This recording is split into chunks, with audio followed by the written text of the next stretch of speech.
Hello everybody. Welcome to the 2019 Peston lecture, an annual lecture organized by the School of Economics and Finance, Queen Mary. I'm Shujoy Mukherjee, the head of school.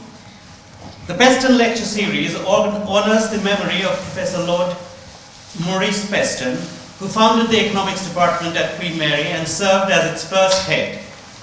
In recognition of Lord Peston's own contribution of scholarly achievement and public service, the Peston lectures focus on the interface of economics and public policy. Previous speakers include Mark Carney, David Curry, Charles Goodhart, Richard Lipsing, Robert Peston, and most recently, Silvana Tenero. Continuing this distinguished tradition, today's lecture will be delivered by Dr. Rachel Glennerster, Chief Economist at the Department of International Development. Dr. Glennerster's lecture is entitled, Using Economics for Good. It would be hard to think of a topic more in keeping with the spirit of the lecture series. Today, we also celebrate the public launch of the Peston Chair, an initiative made possible by generous benefactions from Lord Peston's friends, admirers, and alums of the school. The inaugural appointee to this chair is Professor Barbara Petrongolo, whose outstanding research on unemployment dynamics and gender inequality combines policy-relevant questions with state-of-the-art statistical methods. The academic rigor and the international impact of her work are a testament to Lord Peston's determination to make Queen Mary a home for thought leaders who use economic science to study critical questions about society. I would like next to call on Barbara to introduce our distinguished speaker, but before I do, I would like to take a moment to thank Dame Colette Bow, who was the instrumental force behind both initiatives, the Peston Lecture and the Peston Chair.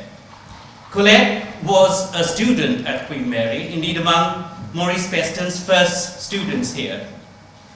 She has had a most distinguished career in civil service, served as the chair of Ofcom, and now the chair of Banking Standards Board, and an external member of the Bank of England's Financial Policy Committee.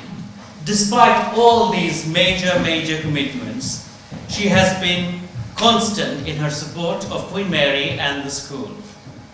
She is a great friend and an inspiration for us. I'm delighted that she has been able to join us today. Thank you. Barbara.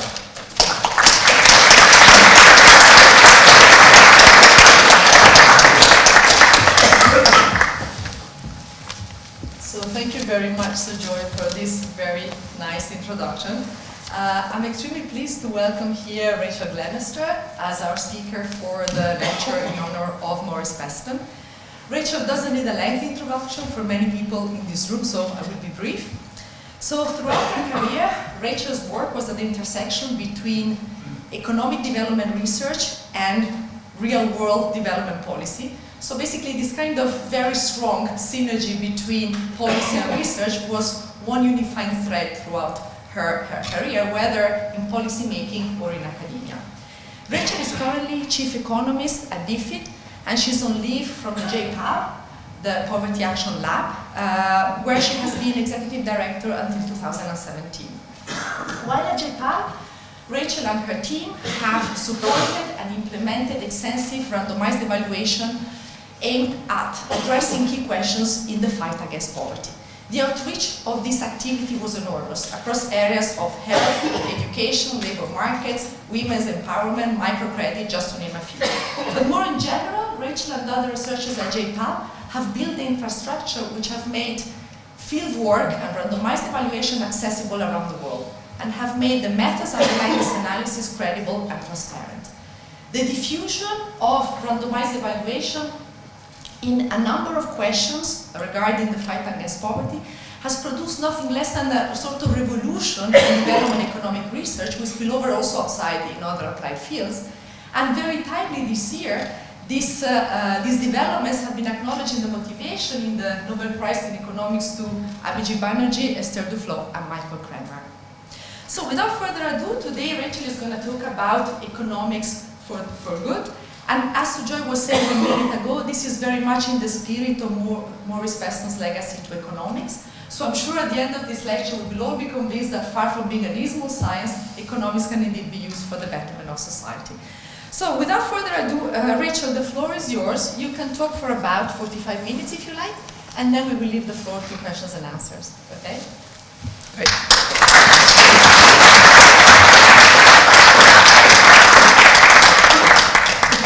Thank you, and it's a real honour to be here, not just because of the slightly intimidating list of previous speakers, but more importantly, I think the role that Queen Mary has played in proving that you can do extremely high quality economics work and bring in a much more diverse student body into economics has been really pioneering and has been, I think, you know, setting the ground rules for everyone else who is concerned about the fact that economics is not as diverse a discipline as it ought to be. So, with that, I'm just realising the screen's behind me and the microphone is like this, so I'm going to have to slightly slant. I want to talk about, as I've said, economics for good.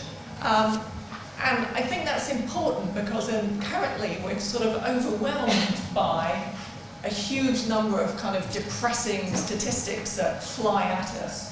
You know, 130 million girls don't go to school, Yemen crisis, we see horrible pictures of kids starving, climate change is ever on our minds, and the destruction it can cause, particularly for the poorest in the world. You know, how do we cope with diseases that are affecting, again, the poorest? You know, this series of headlines hits us and we can feel overwhelmed and that there's not much we can do about it. So, I want to offer some hope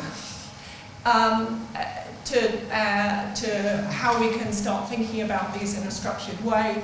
And really there's a bit more optimism than some of those headlines might suggest. So the first topic is just that the first reason to hope is that we are actually making progress. You wouldn't really think that if you saw some of the discussions about world events, but we are. Now, is that to do with economists? Can economists claim any credit in that? You know, I certainly don't want to suggest that all of the progress we've made, some of it is because of economies growing, but certainly not all of it is because of economists. And I think it's really important that economists admit some of the mistakes that they've made. But where can economics help? Well, I think careful empiricism is the area where I've been most, I've done most of my work. But thinking carefully about what are the problems, how do we fix them, describe, innovate, test, repeat. Right? So, we've got a role as economists in each of those areas.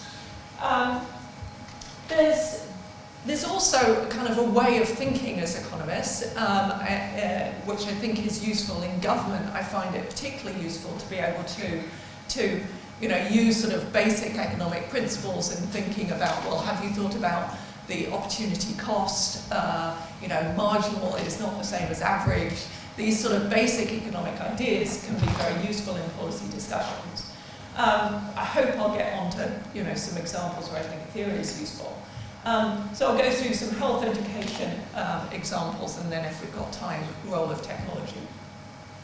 So we're making progress. So this is a chart that just shows the distribution of income in 1975 and 2015. And on the bottom axis, you can see people who are less than $1 a day. Is that grey line is people living on less than $1.9 a day. And you can see that in 75, the huge mass of population was lower than that, and the red shows you that most of them were in Asia. And by 2015, that huge mass had kind of crossed the line and was no longer in extreme poverty. That's a huge achievement, a huge improvement in the world that we don't, I think, talk enough about. Again, how much of that is to do with, that's a lot to do with economies growing. How much it was due to economists is another question. But there's also been a huge improvement in non-income aspects of poverty. So, I've just picked a few indicators here, but one is the mortality rate for under 5s has gone down a lot. And you can see it's not just the average has gone down, but the poorest countries have also, the worst off, have also seen improvements in all these indicators. In life expectancy, huge gains, and also in education, where I've done a lot of work. And again, the biggest gains there have come from the poorest countries. So just to, to make it real, the work I've done in Sierra Leone, in rural Sierra Leone, irregularly in my surveys, I will find 70% of the adult population recording in our surveys 0 years of schooling. They never went inside a school. And yet the vast majority of their kids are in school now. So within a generation, you've completely changed the prospects of education. I think it's worth kind of comparing where people were at different levels of income. So if you were poor now versus if you were poor in the past, people actually have better lives on non-income levels. And again, I think that's something we don't talk enough about. So, for example, if you look at Ethiopia now, its level of life expectancy, if you, at its level of income, so its life expectancy now in Ethiopia is about the same as the UK's was in 1945. And yet,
And the odd thing is that you know, professional academic economists know that, but if you see outside in the world, what you think economists do is forecast the economy, and that's actually something that we're really quite bad at. I remember when I was working at the Treasury a long time ago, someone from the press office saying, "So Rachel, what's going to happen to the stock market?" Or, you know, "What's going to happen to the economy?" And I said, you know, I was quite naive at that point. I would still give this answer, but in a slightly less way. I say, no, that's the one thing economics has proven, that we can't forecast the stock market. And, you know, we can't forecast some of these markets. And he looked at me and just in this, like, why do we employ economists then? So I think there's a message that we have to convey, which is what we're good at and what we're not good at. And actually, I think, understanding the details of, you know, why people make the decisions they do in things like health and education is something that we're actually much better at doing than forecasting the economy. So how can economics help? So I think it's as much about the method as it is about any individual piece of work, because any individual piece may end up being, you know, may end up being wrong in the end, but it's about being very careful about the claims that we make, looking very carefully at the data about describing the problems, and then testing well, separating causation from correlation, and then designing policies and designing ideas. So it's not just describing, we should take what we learn, come up with ideas about how to fix the problems based on that, and then test it, right? And then if it works, great, you still need to adapt. If it doesn't work, go back to the drawing board and try again. But really get our hands dirty in not just measuring the world, but coming up with suggestions, but then holding ourselves to account by testing. So education is an area I've done a lot of work on, and I think is a good example of how you can take individual pieces of work that test carefully, and then come up with a bigger sense of what is going on. Right? So one thing that people often fail to understand in the randomized evaluation revolution is that it's not just about, you can't just take one study and take it in isolation and think that that's the end of the story. It's about learning a larger picture about how human beings work, about how education in this case works, from looking at the whole body of the work. So let's tease out as an example. If you look at those two pictures of what's going on in a classroom in Kenya and the UK, you could have all sorts of hypotheses about why you're getting more learning in the UK classroom than you're getting in a Kenyan classroom. Right? And that's where we should start. We should start by going into classrooms and looking at what's going on and generating some hypotheses about why the Kenyan kids are not learning as well as they should be. So there's all sorts of things, as I say, that are different, that kind of hit you in the face. There's more kids in the class per teacher. There's a lot more equipment in the UK example. They're being involved, they're kind of manipulating blocks rather than just sitting and listening. You know, there's computers in one classroom that's not in the other. So which of those things is driving the difference? Well, a series of randomized trials looked at trying to add each of those individual pieces to see what ended up, you know, what led to higher test scores. So, you know, they took a large number of schools and randomly picked the ones that would get the extra textbooks, the extra teachers, and compared the outcomes from those that got the intervention and those that didn't. Additional textbooks? Nothing. More teachers? Nothing. Computers? Nothing. Just just give them cash and they can figure out how to spend it themselves? Nothing. So, oops. So that's one part of understanding, what is going on.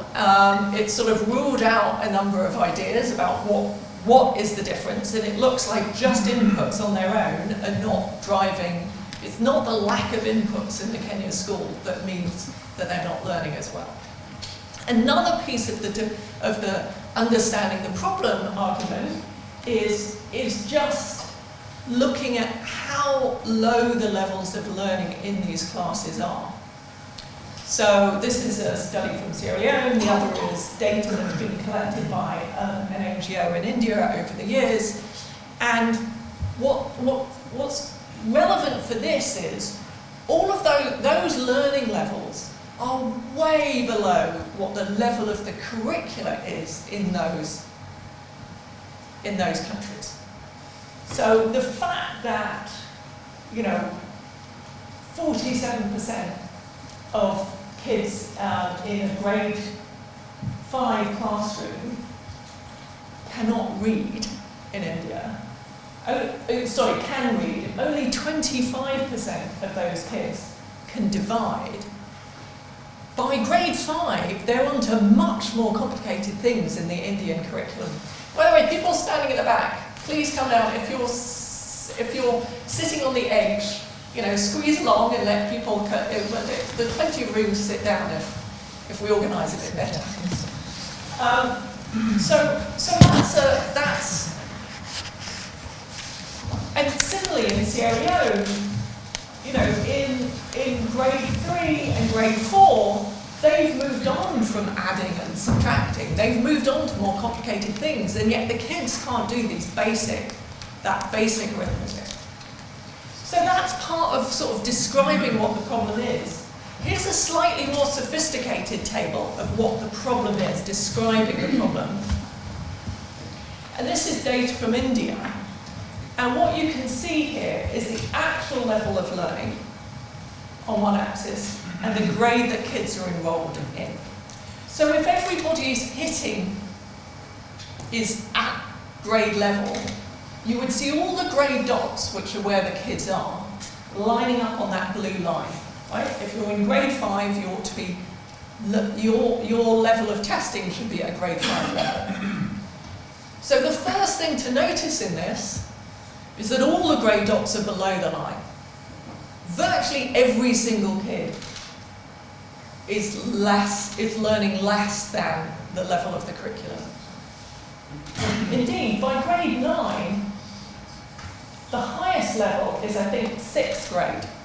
Right? In grade 9, the highest performing kid is at 6th grade.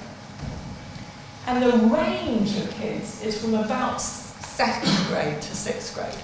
So a teacher in that class is having to cope with kids from a 2nd grade to a 6th grade level in one class. And the only thing they are required by law to do in India is to complete the curriculum, which is not appropriate to any single kid in that class. So that is, I haven't done an RCT here. It's just simple, careful, descriptive work, which is already starting to tell you what is going wrong in the classroom.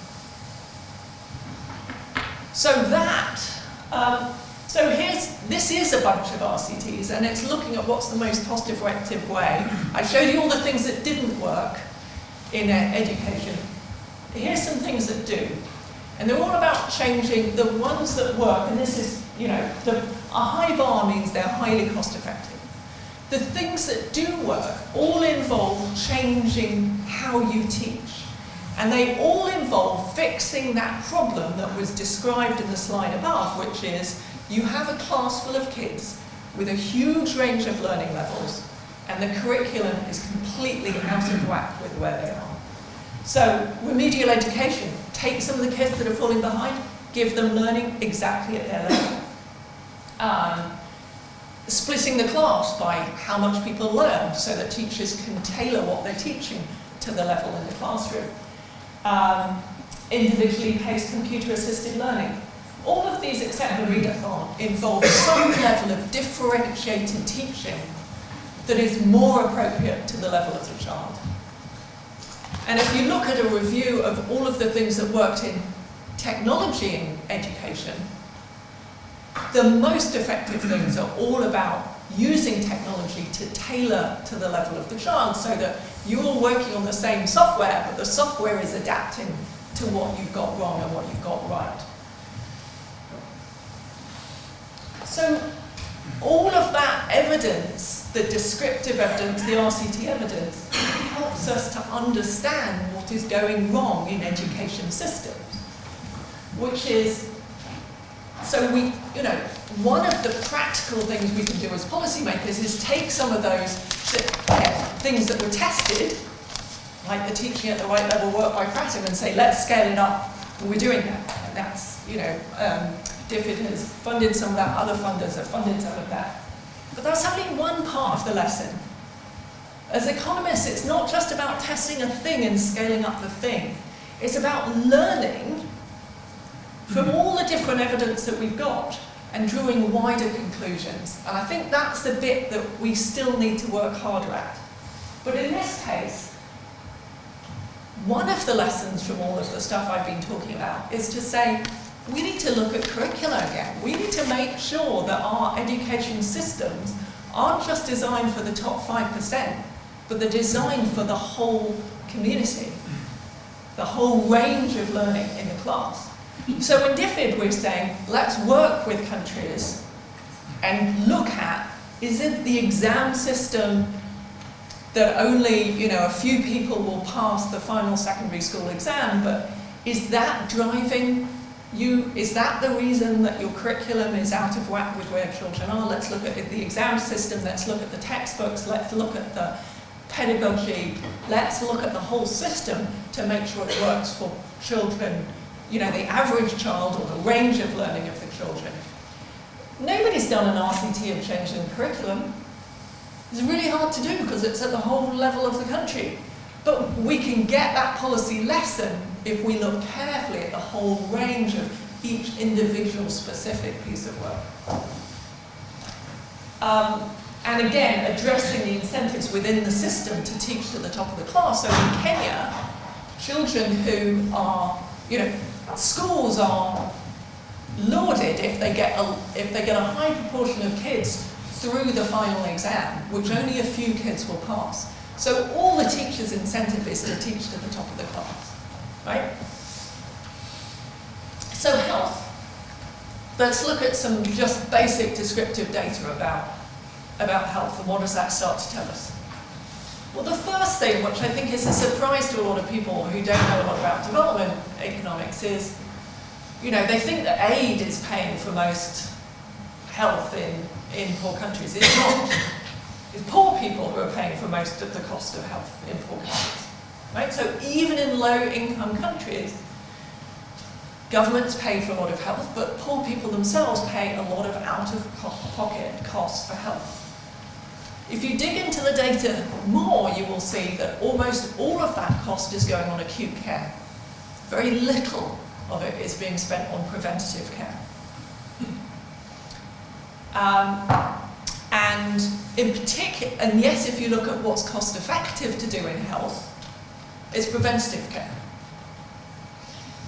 So that should already start, those of you who've had any training in behavioural economics, that should already start setting off buzzers in your head that behavioural economics says that people, we humans, are really bad at doing a small thing now, taking a small cost now, for a big benefit in the future. What is preventative health? It's paying a small cost now for an uncertain benefit in the future, right? Here's another piece of evidence, and this does come from a series of RCTs, but backs up the same idea. This is demand curves for preventative health products. Different preventative health products, different countries. But what you'll see is a dramatic fall-off in take-up with a small change in price.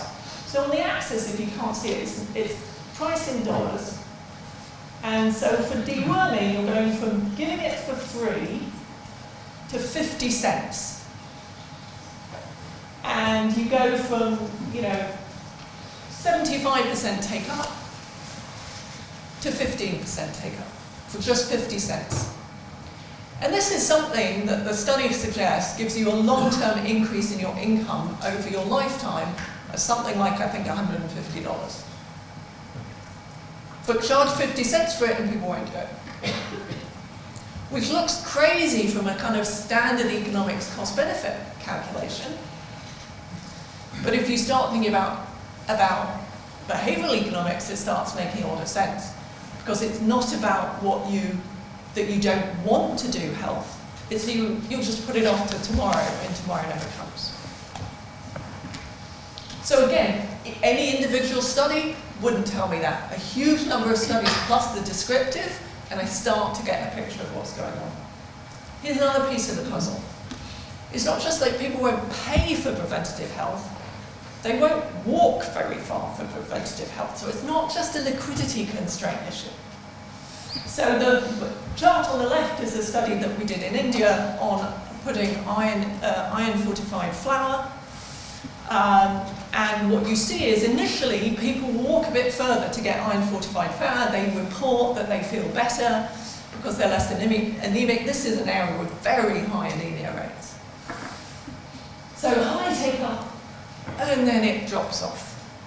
Something you often see with these kind of technology. You know, everyone signs up for the gym at the beginning of the year, you know, by February, less attendance, you know, just completely classic story of human psychology.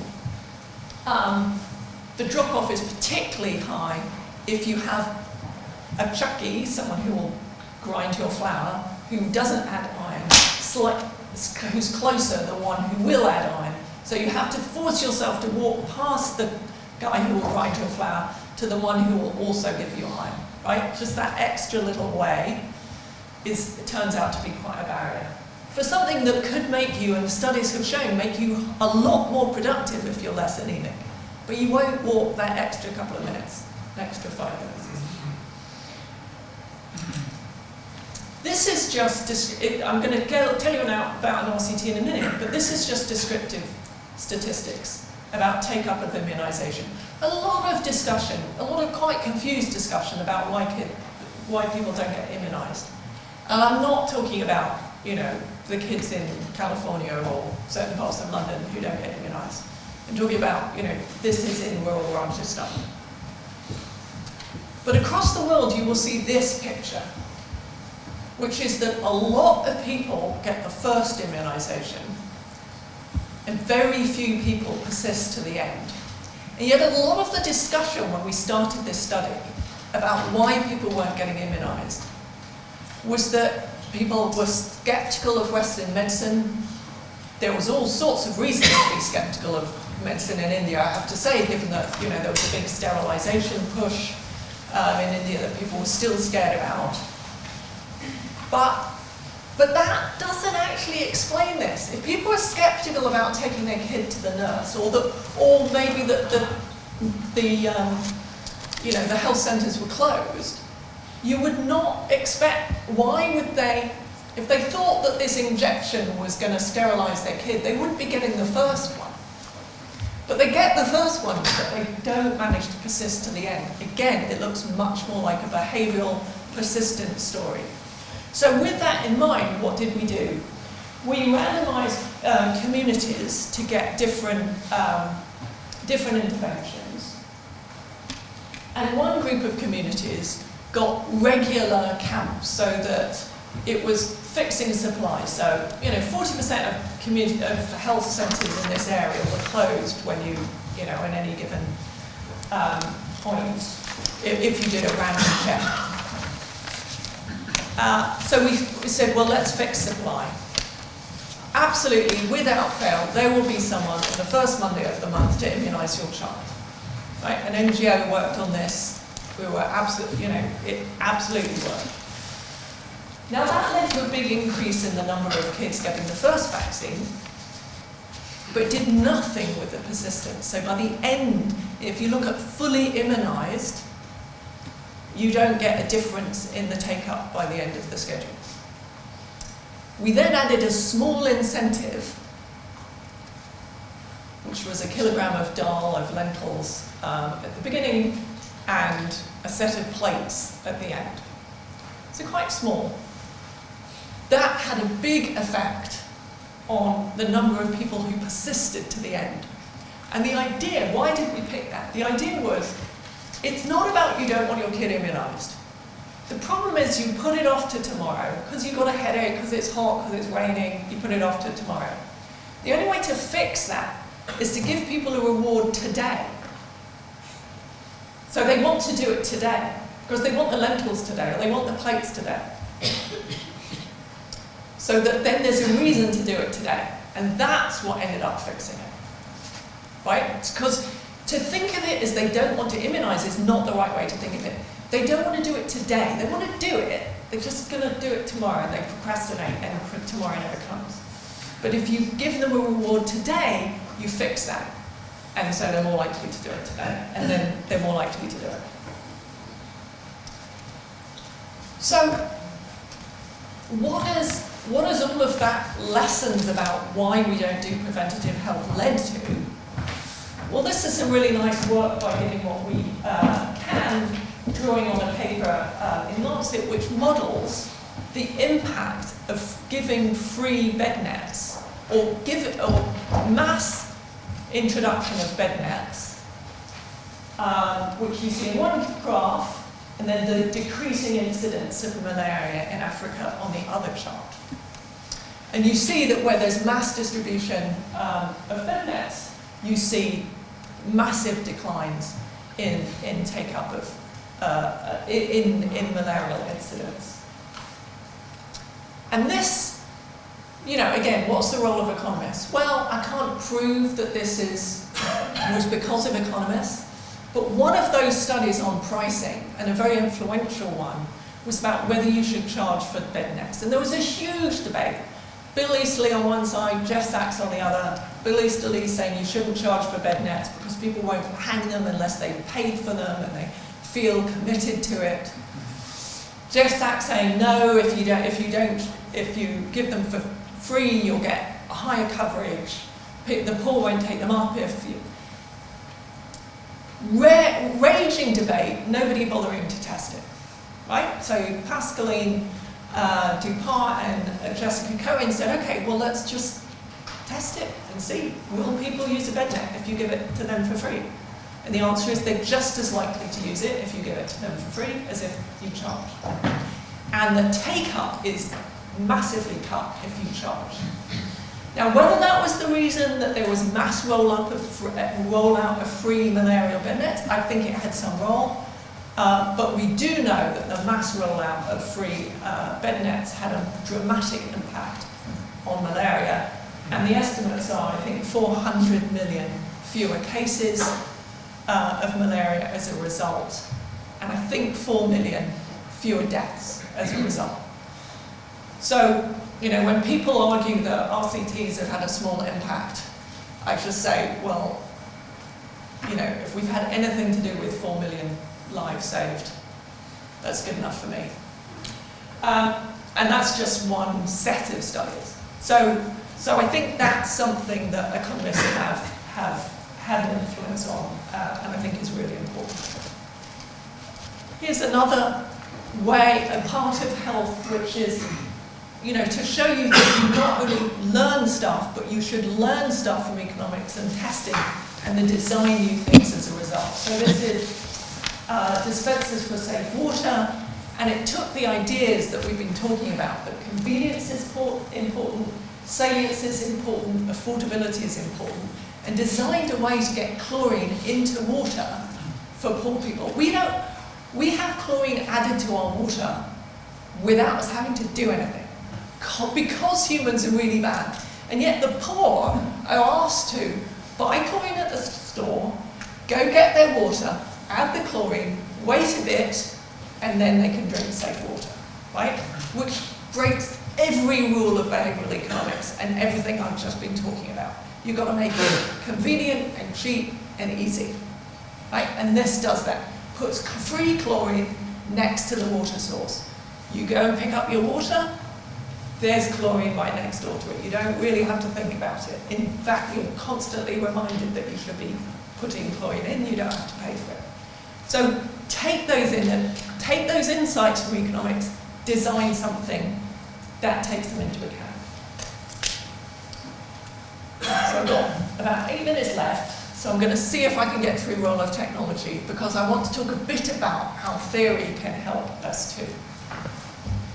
So the big increase in incomes per capita in the world in the last 100 plus years is difficult to explain as anything other than technology, right? What makes up output? Labour, capital, land, and total factor productivity, which is just how we make things better with the same amount of inputs. And it's pretty difficult to explain the massive increase in income per capita, except by, most of that is driven by us using the same resources more effectively, which is what technology is. So technology is about ideas. So you take labour, capital, and land, and you produce output, and technology means that you reorganise those inputs and you get more output. Now the key insight from economics is that the idea is a global public good. I.e. it's non-rival and it's non-excludable.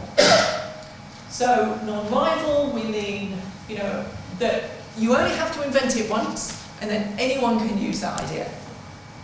And the cost of one more person using that idea is zero. So the efficient price for one more person using that idea is also zero. I'm not talking about the efficient price of, say you invent an iPhone. It's not that the efficient price of the iPhone is zero. The efficient price of someone using the idea of having icons on a phone, that idea costs no one else any money to use it, right?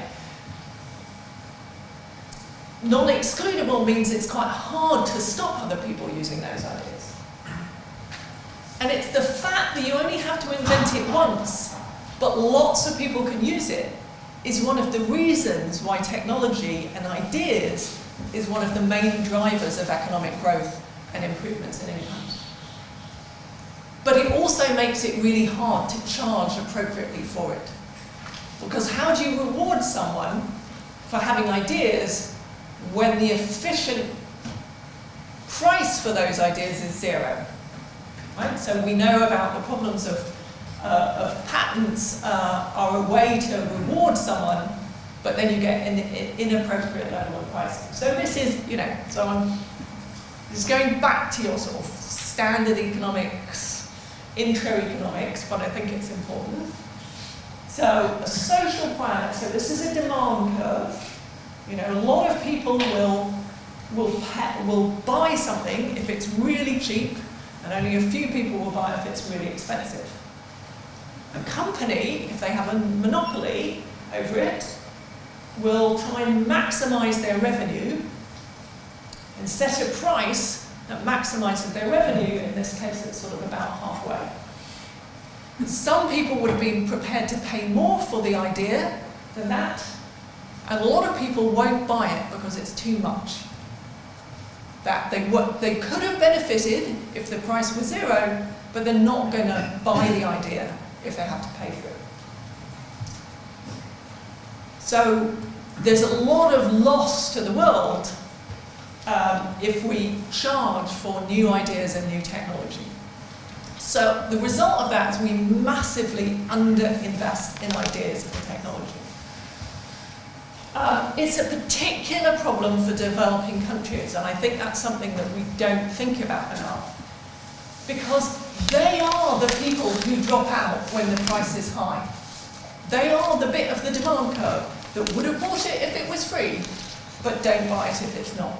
Or low, or if it's at the cost of marginal cost. So, for example, when we invent a new drug, we sell it in the rich countries, and the poor countries only get it when it's off patent. Right? That's incredibly inefficient. because a lot of people die as a result. On the other hand, if you just say, we'll give it for free or give it at marginal cost, nobody has an incentive to invent the drug at the beginning, and particularly nobody has an incentive to invent a drug that fixes a problem that is only in developing countries. That's why we don't have a malaria vaccine. That's why we don't have, drugs and vaccines for the problems that affect the developing world. There's an added problem, which is that, if you do invent an HIV drug, there's a lot of pressure for you to give it at low cost to the developing world, which makes total sense once you've invented it. But you have to think of a drug company saying, for God's sake, don't invent something that's useful for the developing world, because then we'll be just pressurized to give it away for free. So if we invent it, we'll give it at low cost, but let's not invent it. I'm not saying any of them do that consciously. Economics would suggest that that was a rational thing for them to do. So I think, the evidence is that we've had huge impacts on the world through technologies that are useful for the developing world. So, the Green Revolution, I'm sure I'm going to get pushback. I always get that when I say this. But, the evidence is that huge benefit from improved crops in the developing world. Part of what happened in India was massive improvements in output, which then reduced the price of food and the poorer net consumers of food. So they benefit when the price goes down. Higher yields in Asia drove the price down. The pneumococcal vaccine came out of understanding the challenges of pricing and technologies for the developing world that I've been talking about. And donors made a commitment to buy a pneumococcal vaccine if it was invented. And they said, we will pay you this amount for a pneumococcal vaccine. It was invented, it was distributed, and they said, and that meant that for one of the first times, a vaccine got out to the developing world just as fast, in some cases faster, than to the rich world, because there was a commitment up front. We will buy it, we will pay you the fixed cost in the sense of developing it, and then we will get it out at marginal cost. So it took very seriously that demand curve problem that I was talking about, and said, the way to fix the incentives is to pay the inventor nicely for their invention, but sell it at marginal cost. And that was an advanced market commitment, which, and hundreds of millions of kids have benefited from that vaccine. And is, I think, an example of how we as economists can think of better ways of solving these problems and better ways of getting more technology and ideas, particularly to solve the problems of the poor. So I'll just conclude by saying, economics is a powerful tool for doing good in the world, and then finally end with a shameless plug for if you are interested in doing economics for good. That's what we do in the Government Economic Service, where we employ economists to use the tools of economics to think about better policy. And we take people with master's degrees, undergraduate degrees, and even before that we have a new apprenticeship scheme. So many ways to get into doing using your economics to practical effect in the real world, which is what this lecture series is all about.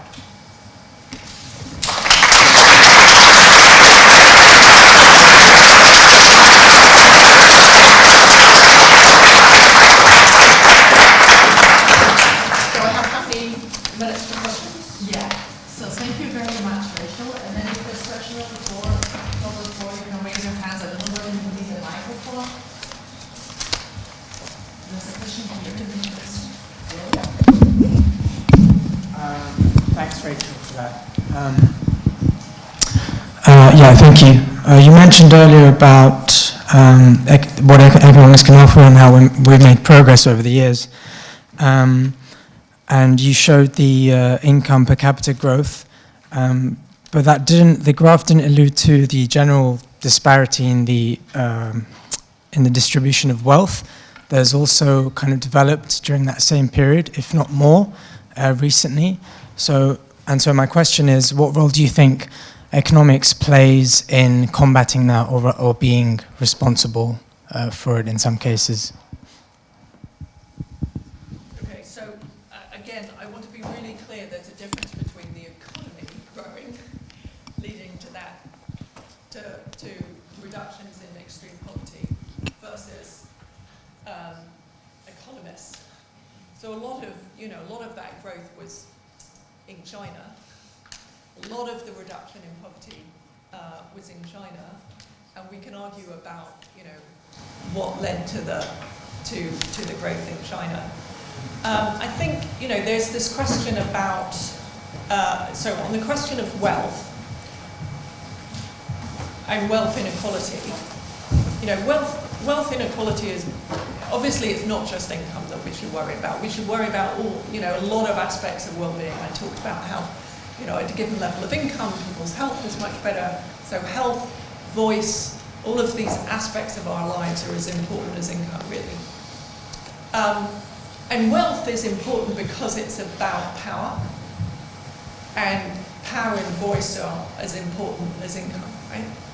I think it's quite hard to actually say much about what's happened to the trends in wealth in developing countries, because we just measure it really badly. We measure it badly in developed countries, but we have a handle on it. In developing countries, I think it's particularly hard to get it well. I think it is true to say that income inequality has increased within countries in that period. Income inequality globally has actually gone down.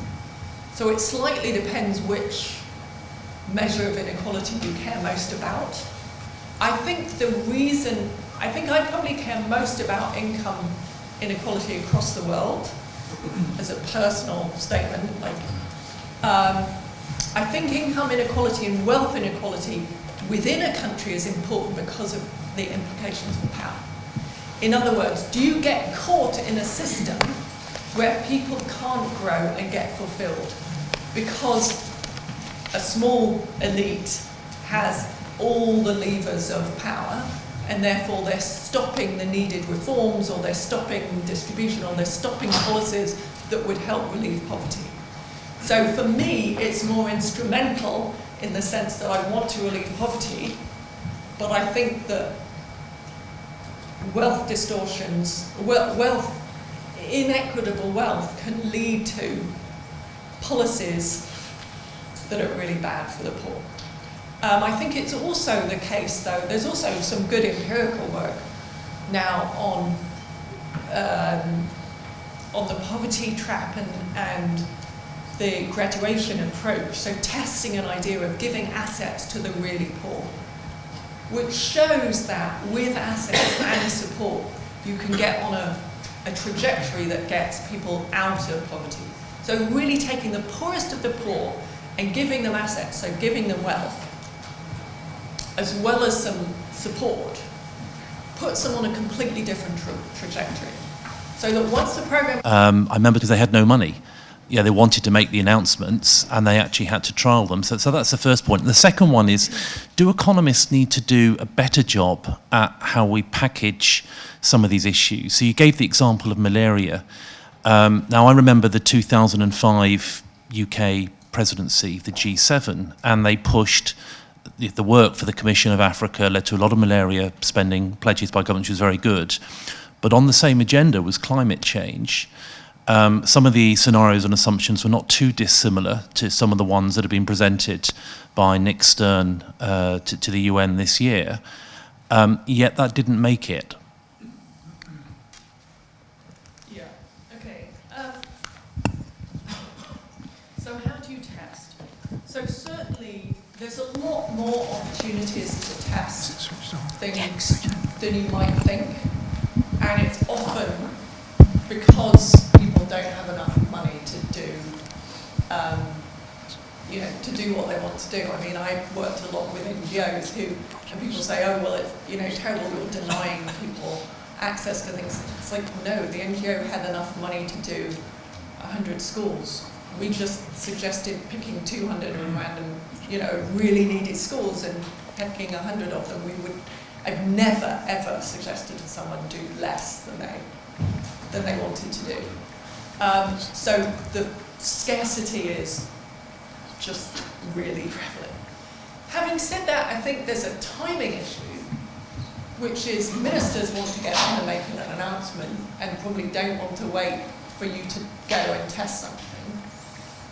In which case, the right thing to be doing is making sure that you've tested ahead of time and that you then give your advice based on, based on what's been tested beforehand.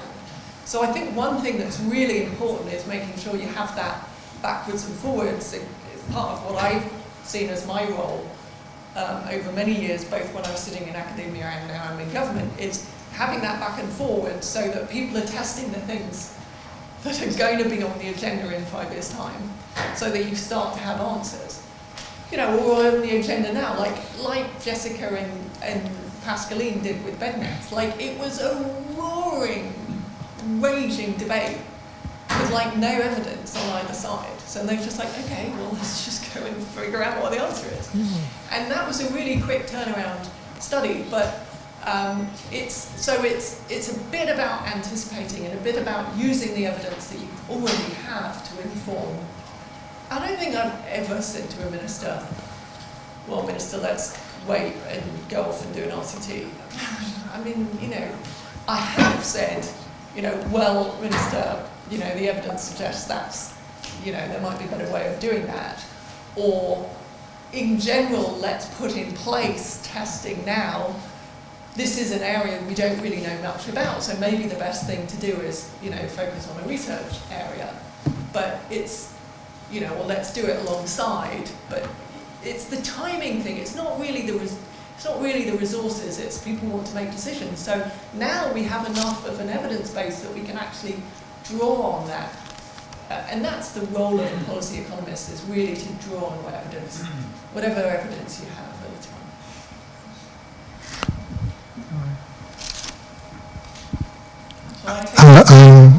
I don't know. I was given the microphone. I'm not involved in economics, but it occurs to me to ask you, are you involved in any joint projects with your opposite numbers in France and Germany, for example? And are these projects sort of within Europe being developed and working jointly? And how, if that is the case, and it occurs to me it possibly is, how will this affect when we leave Europe? Is there going to be, can you anticipate changes in the way that these poorer countries are going to benefit from a joint projects in Europe when we leave Europe?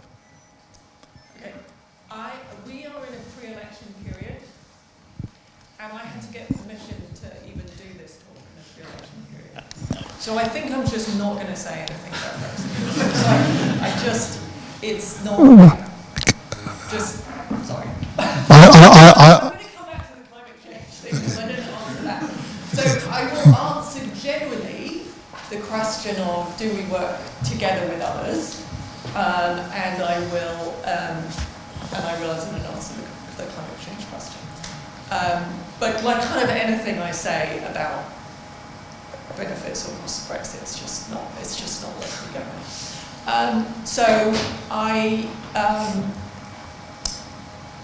So do we work with others? Absolutely. I think in terms of the sort of credibility revolution of, doing impact evaluations, it's interesting. There's some people, I would say, and that's why I came to DFID, to be honest. You might say I'm saying this because I'm now at DFID, but why did I come to DFID, given that my background was there? It was because DFID's at the forefront of the credibility revolution and using rigorous evidence to inform its policies. So I don't want to slag off any other bilaterals, But I would say, you know, we do a lot of work, for example, with the World Bank, who's also very much in the forefront. And there are alliances, I mean, basically in anything in development or international, there are kind of alliances in different areas. So some things we do with some partner countries, you know, there are some joint funds with some partner countries, other joint funds with other partner countries. But I think it's quite interesting to see who's jumped on, you know, really pushing the kind of work that I've been talking about, who's been at the forefront, and I would say probably World Bank, DFID, and the US have been. Sweden is kind of up there too, but those have been a lot of our partners. And we partner with other bits of Europe on other things. On climate, and messaging, I mean, yes, absolutely. Economists need to be much better at messaging. Academic economists in particular need to be much better at messaging. Something that I have been really conscious of is that too often when people are looking for evidence, people don't go to the best sources of evidence. People in government don't go to the best sources of evidence. Why? Because the people who are most careful about evidence are most nuanced. And also not so they're just busy with their day job of producing research. And there are other consulting groups whose job it is to get the ear of. And it's not so much about presenting things in an accessible way. They spend a lot of time figuring out the words, the key words, including in the search terms, but also just to resonate. They know what language to use to get the policy attention. The policymakers, they know what they're worrying about this week, and they push it out. And academics really don't have time to do that. But in part of my role as sort of translator, I would say no, use that word and not that word, because that's the one that people are worrying about. And actually, what you're doing is really relevant to the big policy question of the day. You're just not using that language. And so that role of kind of translator, which is partly what the GES does, is read the serious research and turn it into the language of policymakers of the day. And the resonance of climate, climate is what I was talking about our inability to take costs now for future uncertain benefits. That's just climate change writ large, isn't it? If you could pick a disaster for the world that human beings would be really bad at responding to, it would be climate change. Because it's uncertain. It's not uncertain that it's happening. It's uncertain exactly what the impacts are going to be. People can argue about it, and it means sacrifices today, without us being able to be really clear about what the benefits are. So the encouraging thing though is, because I don't want to be a complete naysayer or down on our ability to respond to climate. The positive is that our preferences are much more malleable. We think that there are things that we can't live without. And actually we get used to living without things or changing, what we eat and how we move around actually quite easily. So they're much more malleable than we think. That's the one upside, I would say, on climate. And technology. Can we just take one last question before we wrap up? Yeah. You have the microphone already? Yeah. Hi, Rachel.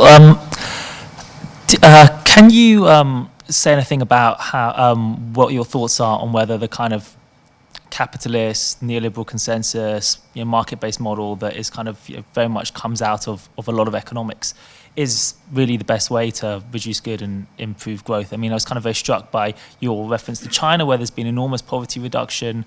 I was just there last week. They're really bending the cost curve on electric vehicles, and electric buses are everywhere. That's not a kind of market-based economy. What you described about innovation as well, the kind of those kind of thoughts kind of strike me as a kind of a challenge to economics in some way. Right. So let me just say. So there's mainstream economics and there's heterodox economics. mainstream economics is not actually very neoclassical, as I'm going to define neoclassical, right? In other words, it is completely mainstream in economics to think that there are massive market failures. That's what we study. Like, we think there's information failures, we think there's asymmetric information, we think there's, public goods, like standard first year undergraduate economics will start telling you all of those things. So behavioral economics is very explicitly saying some of the fundamental components of neoclassical economics are completely wrong. Like preferences change, and people don't optimize, and but that's all mainstream economics. So I think there's a real misunderstanding that says that mainstream economics is neoclassical economics. Neoclassical economics, in my view, it's a pure market. Markets work really efficiently. There might be a few people who believe that, but the vast majority of economists say there's all sorts of government failures, so you can't say government should run anything, because look at all these government failures, like how incentives are screwed up within governments, and here's why all the markets don't work either. So our role is to think about the government failures and the market failures, and measure them, and think about and come up with ideas that use those tools of thinking about marginal curves and demand curves and maximizing utility, but under conditions where there's lack of information, asymmetric information, monopoly power, government incentives are screwed up. Like that's economics. It's neither end of the spectrum. Mainstream economics is neither fully neoclassical nor heterodox. It's the messy world that we live in, and let's try and use theory and empirics to understand that, and then test it, and don't have really strong preconceived views about what's right. Look at the data, figure out what needs fixing, use your tools to come up with ideas, and then test it. And if you're wrong, change your theories. Right? So it's sorry, I get a bit frustrated about this view. That's not what economists do. So there's a brilliant hashtag of what economists really do, which is the messy real world, and getting stuck into the messy real world, and trying not to have ideological viewpoints on everything, but go where the evidence takes us. Thank you very much, Rachel.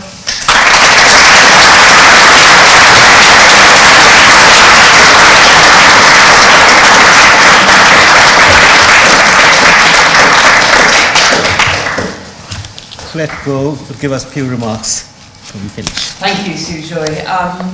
Hello, everybody. I'm Colette Bow, and I am an alumna of the school. Rachel, I'd like to begin by thanking you for that inspiring lecture. I had the privilege of being taught by Maurice Peston, and I can tell you all, guys, that Maurice would have absolutely loved that.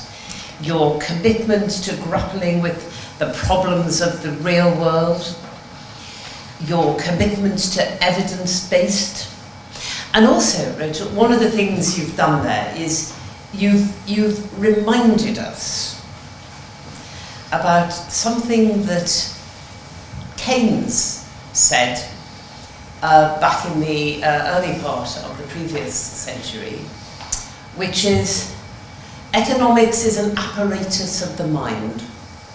It's a way of thinking about things.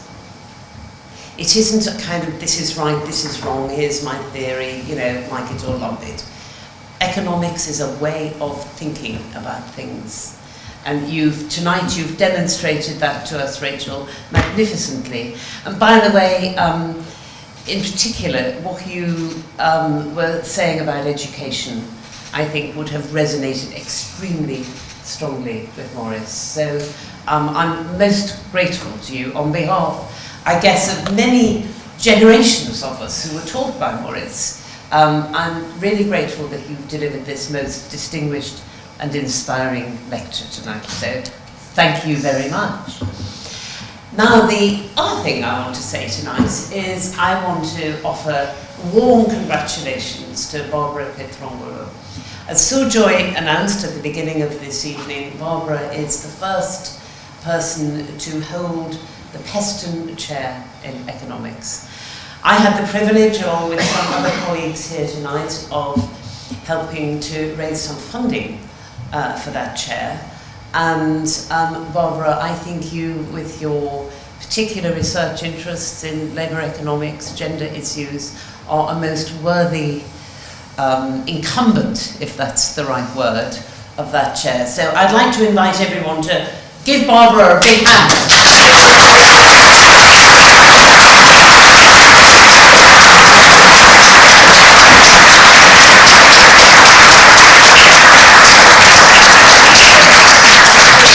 We are delighted, Barbara. It's extremely good news. The only other thing I'd like to say, and I want to address this to the students who are here tonight.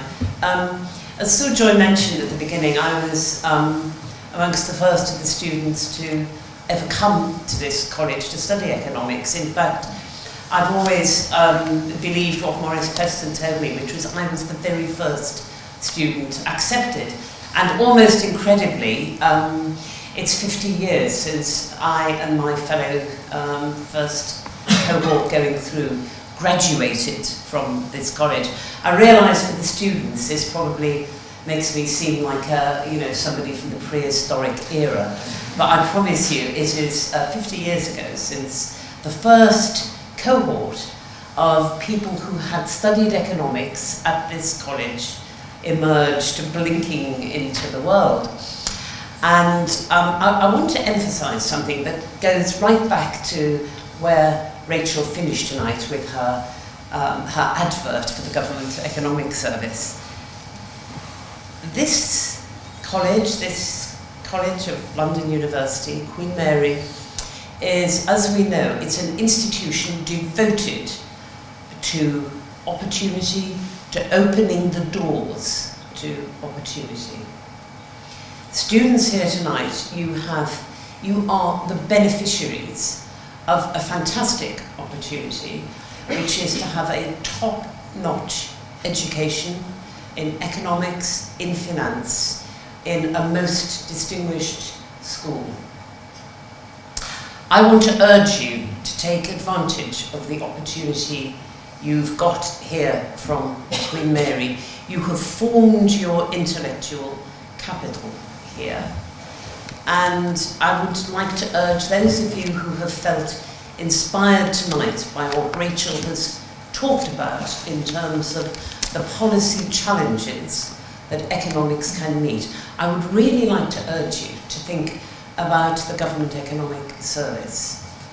Many of us who have come through the school over these many years have spent some or all of their careers in the Government Economic Service. I myself began my career there many years ago, and I can tell you, I cannot think of a better way to use the magnificent education you will have received in this school for the benefit of our fellow citizens. So please think about the GES.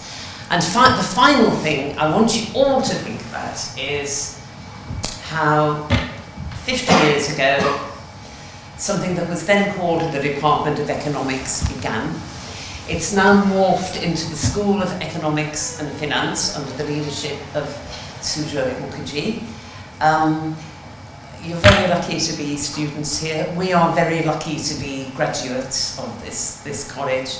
Please think about the college as you go through your subsequent lives. I found it a fantastic privilege to be able to support and help the college in various ways since I graduated. And I hope you do too. Thank you very much, everybody.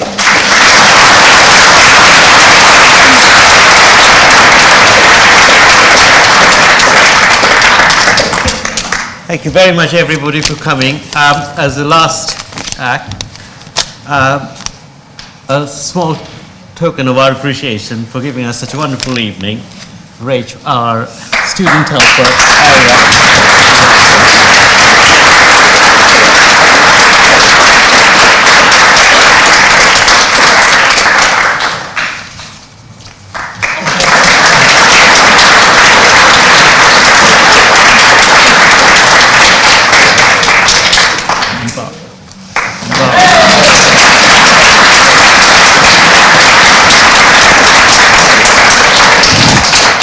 Thank you very much again. Please do join us for some refreshments just outside.